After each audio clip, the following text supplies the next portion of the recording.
और राजेश बादल का पड़ाव है पश्चिम बंगाल में पुरुलिया।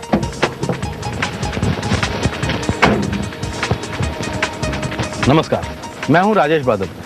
हमारे विशेष कार्यक्रम चुनाव के हमराही में आपका स्वागत है। झारखंड से निकलकर अब हम आ पहुंचे हैं बंगाल। सदियों से हिंदुस्तान की मुख्यधारा में बंगाल की खास जगह रही है।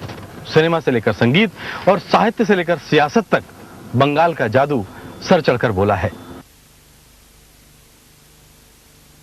इसी बंगाल में पहला पड़ाव पुरुलिया का। पुरुलिया में कदम रखते ही हमें राजीव गांधी की ये प्रतिमा दिखाई दी। देश के पूर्व प्रधानमंत्री की ये बदशक्ल हो रही मूर्ति पुरुलिया के लोग बरसों से देख रहे हैं। शायद किसी ने शरारतन इसकी नाक तोड़ डाली है।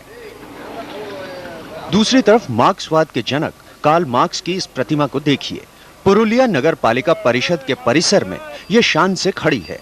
इस जगह पहले मार्क्स की एक और मूर्ति लगी थी, लेकिन लोगों ने उसकी नाक भी तोड़ डाली थी। शायद ये पुरुलिया के लोगों का शगल है। इसका कार्ल मार्क्स से जो नाक है, नाक पत्थर मार के तोड़ दिया लोग। तोड़ने के बाद फिर दोबारा इसको लाखों रुपया खर्चा करके बनाया, जबकि यहाँ का रास्ता ठीक नहीं है, नाली ठीक नहीं है, आदमी परेशान है। लेकिन डेवलपमेंट फंड का पैसा लेके लोग फिर मनमौजी कर रहा है लोग। बद्रीनाथ ने जब से होश संभाला, पिता को अपनी ठेला गाड़ी में एक एक टिन पानी भरकर दुकान दर दुकान बेचते देखा। पिता के बाद अब बद्री भी यही कर रहे हैं। पिता को हर टिन के 25 पैसे मिलते थे, बेटे को 60 मिलते हैं। पुरुलिया में पानी की किल्लत है, लिहाजा पेट पालने के लिए सैकड़ों लोग इसी धंधे में जुटे हैं।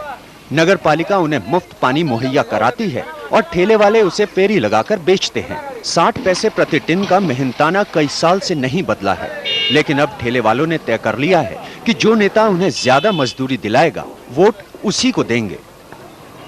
हम लोग का पानी का रेट बढ़ा दें। हम लोग एक दिन का काम नहीं, हम लोग का रोज का काम। पानी का अगर चार्ज बढ़ा देगा तो हम लोग खुश रहेंगे। पुरुलिया का बाजार भी किसी आम कस्बाई बाजार जैसा ही है, लेकिन यहाँ नंगे बदन काम करने वाले मजदूरों की भरमार है। इन्हें तपती गर्मी, जोरदार बरसात या कड़कती सर्दी में नंगे बदन रहने का शौक नहीं है, लेकिन जब विकल्प ही रोटी या कपड़ा हो तो जाहिर है कि कपड़ा बेमानी है। चुनावी बातें इनकी समझ से परे हैं। कोनो दिन 5 टाका हो, कोनो दिन 30 टाका हो। कपड़ा क्यों नहीं पहनते, खाली गए रहते? कपड़ा क्यों नहीं पहनते, खाली जमा करे क्यों जाओ? जमा कपड़ पैंट सूट अभाव की करते हो, पैसा अभाव। पुरुलिया में अभी चुनाव की रौनक परवान नहीं चढ़ी है, क्योंकि वोट डालने का दिन काफी दूर है। फिर भी बाजारों में लोग चाय की दुकानों पर चुस्कियां लेते चुनाव चर्चा में मशगूल नजर आते हैं। पुरुलिया की पुरवाई में चुनावी असर आपने देखा, और अब चलते हैं हमारी सहयोगी रविंदर बावा के पास।